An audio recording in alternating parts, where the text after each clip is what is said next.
dive right into those bushes. Now that okapi is also very solitary. They weren't even discovered by the Western world until 1901.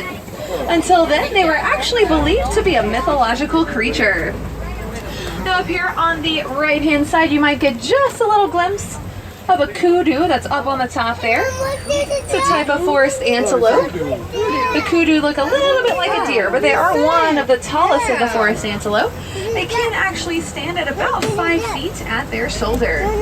We might get another view of it as we swing around here. Sorry, that's me. Just look all the way up the top of that hill. Looks like there might be a couple more of them over here. Look over here, guys. Right on the right, you can see those kudu. See it, James? See, they're very tall. That tan color helps them blend in very well. It looks like those are females though, because they don't have any horns. Male kudu can actually grow horns that can be up to 6 feet long. That is the longest horn of any antelope.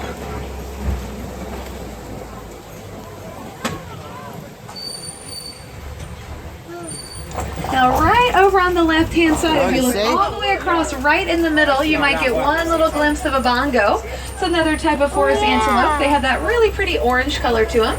He's looking right at us. Both the male and female bongo have those horns that kind of twist and point backward. That makes it a little easier for them to run through the underbrush. Male bongo are one of the largest forest antelope. They can get upwards of 900 pounds. Now we're going to head over to the Safi River. Sometimes in the Safi River you can find the Nile hippopotamus. Hippos spend most of their day in the water though, so they can be a little bit harder to spot. They can hold their breath for up to 8 minutes at a time. And hippos can swim, of course, but they usually just kind of walk or jog along the bottom of the river. Hippos are nocturnal feeders, so they'll usually sleep in the water during the day, and then they'll come out to eat at nighttime. Now we are going to see some of those big white birds over on that island. These are some pink-backed pelicans. You can see them right over there to the left on that island. Now they get their name from the pink color. Their backs turn during mating season. They can live in small groups like these here, or large colonies of up to 500 pairs of birds. Their wingspan is about 9 feet, which is pretty big, but they are one of the smallest of the 7 pelican species. What do you think, James? We went to water. Now over here on the left, we're also going to see some Nile crocodiles.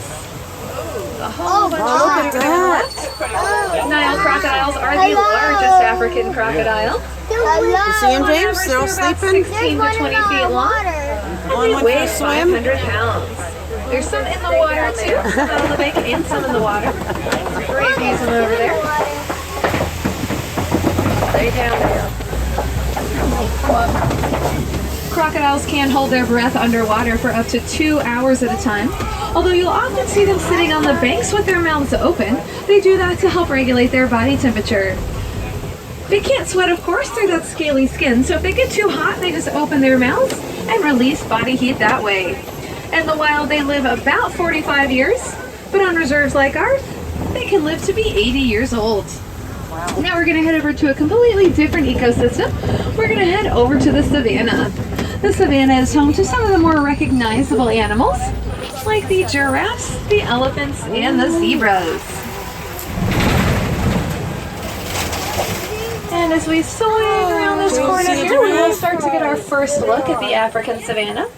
We are going to see a few giraffes scattered across there. We will be able to get closer to them though, but you can just kind of barely see a few of them walking around there.